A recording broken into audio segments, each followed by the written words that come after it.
Onze volgende documentaire heet Leaving Hotel California. Daarin wordt voormalig NCIS-agent Mark Fallon als baas van CITF in Guantanamo Bay van dichtbij gevolgd. En we kijken mee hoe hij de angst van de rechtsstaat verdrong en daar tegenin ging. De film toont zijn eerste ontmoeting met Mohamedou Ould-Slahi, die 14 jaar onschuldig vast zat in Guantanamo Bay. En vertelt met CIA-klokkenluider John Kiriakou over schuld, verantwoordelijkheid en de blijvende gevolgen van de War on Terror. Graag verwelkomen we de maker Chimène. Moeder kan er helaas niet bij zijn. And also a warm welcome to you, Mark. We're going to switch to English for this interview. First of all, how did you come up with this name, Chimène? It was quite like, okay, it started with one Zoom call with Mark, just for research. And it was so easy, like talking with him. And then he said, like, yeah, we called Guantanamo Bay Hotel California because you can check out anytime you like, but you can never leave. And I wrote it down, Hotel California. And then after, I just put the word leaving in front. So I think the name was there before the film. And we didn't even ask Mark at that point if he wanted to be in it. And if we could follow him. So it just came to you? Yeah, it just came to me. It was just like snatch, yeah. What do you think of the name, Mark? I think it's great. It is what we called it, and those of us can never leave. A friend of mine who's a journalist from the New York Times, and I have talked about this and said that, you know, anyone who's been in Guantanamo has scars. Some are deeper than others. And so it doesn't matter whether you're there as a journalist, an investigator, intelligence, or a detainee, it's with you the rest of your life. So we always have the same question at the start. Mm-hmm. How would you describe your documentary in one sentence? Oh, that's so hard because this documentary is, I think in the end it's hard-feeling. There are so many like horrible things that were done to people, and also people who work there having scars, and they're just the most lovingful, happy people. So I would say like this documentary is about forgiveness and about life and celebrating life. Yeah. And how did you come across the subject in general? Like maybe it's the 25th year anniversary of 9/11 this year. Came also after. We were, that's a great hook. Ibuka met Mohamedou at a reading of his book once in the first year of journalism. So it was just like a quick, brief meeting, like signing the book. And we discussed to do campus doc. And she said to me, like, I met this guy once. So I went to do research.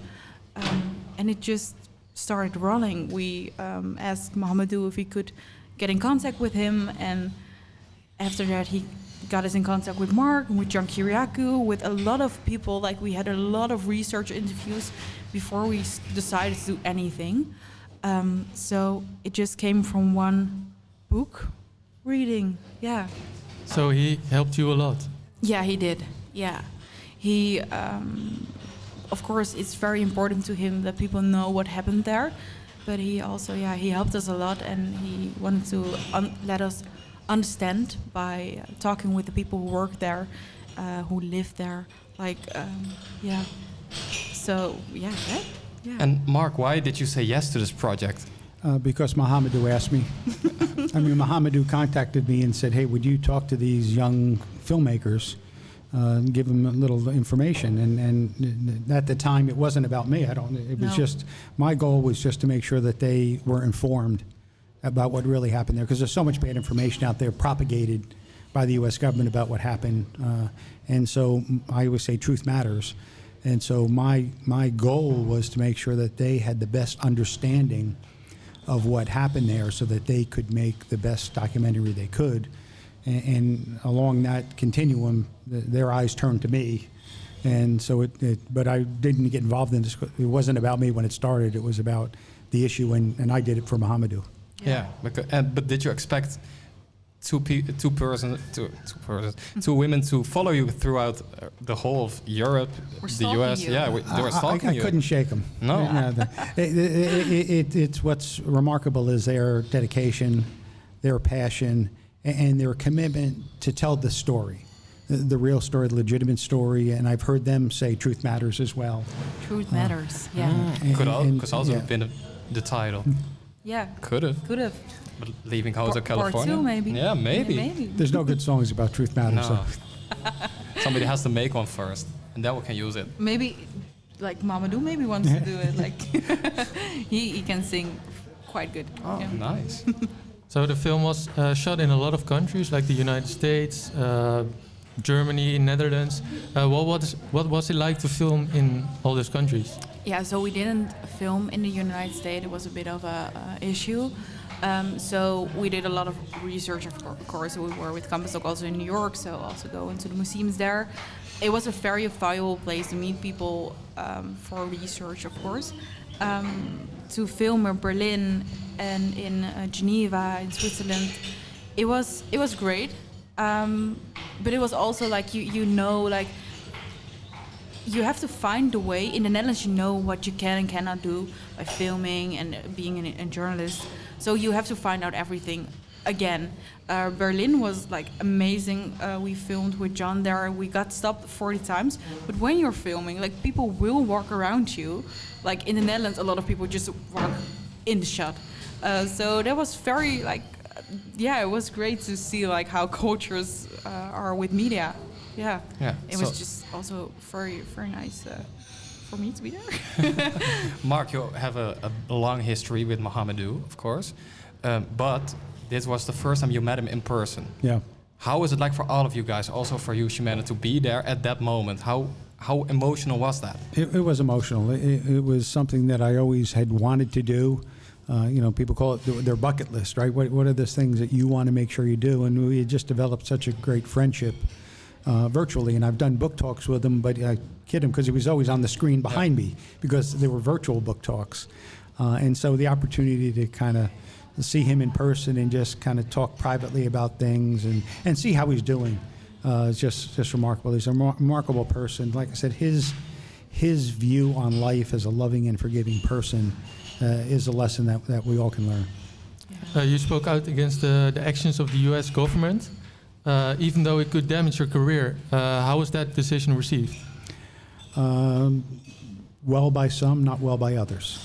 So it's, as an NCIS special agent, through my career, we've often had to tell truth to power, to tell some general or admiral the truth about the way things are, not the way that they think they were or someone else had told them.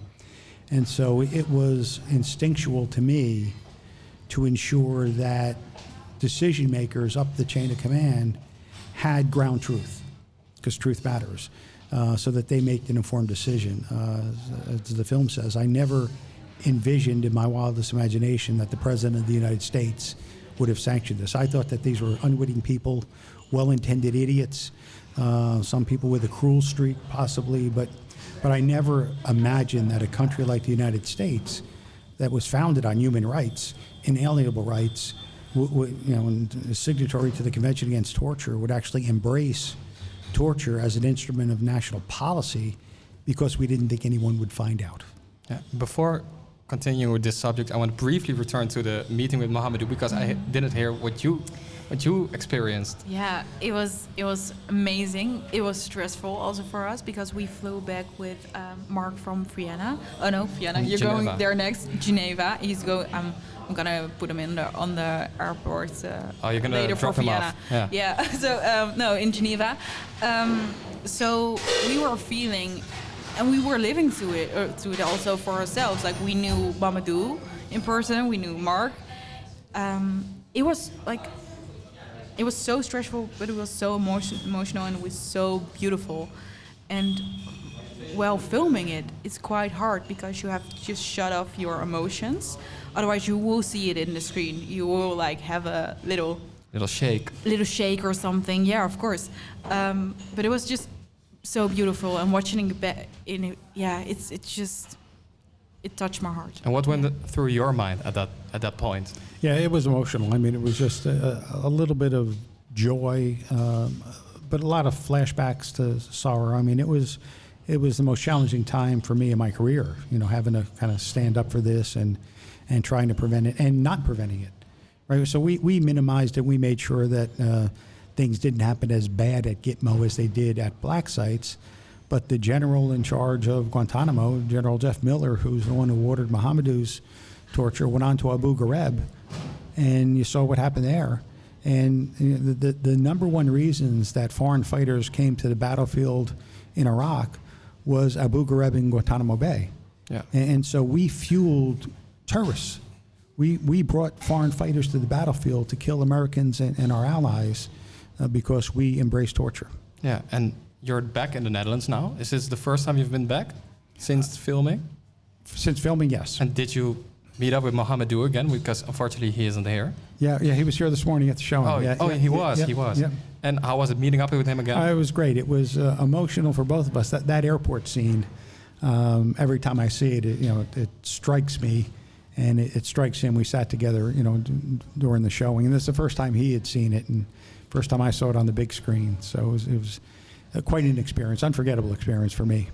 So, Chimène, what do you want the film to show about the people who, 25 years after 9/11, are still being held without a fair trial? Mm-hmm. What I want to people to learn about it? Yeah, there are in America, like in a lot of other countries, you're innocent until proven guilty. A lot of information they got through torture. That's not the way you can get justice. And I think it's just really good that people will learn from what happened, the history, so it won't repeat again. And also the terrorists who actually did the 9/11 attacks are still innocent right now. So, and I think a lot of people don't know it, and knowledge is key. People just need to learn, and that's, I hope, something this film can bring. And let me add something to that. At Guantanamo, there are also prisoners there who are being held in indefinite detention without trial. Yeah. So we're not bringing them to trial. We're just keeping them in detention without ever bringing them to any type of judicial proceeding.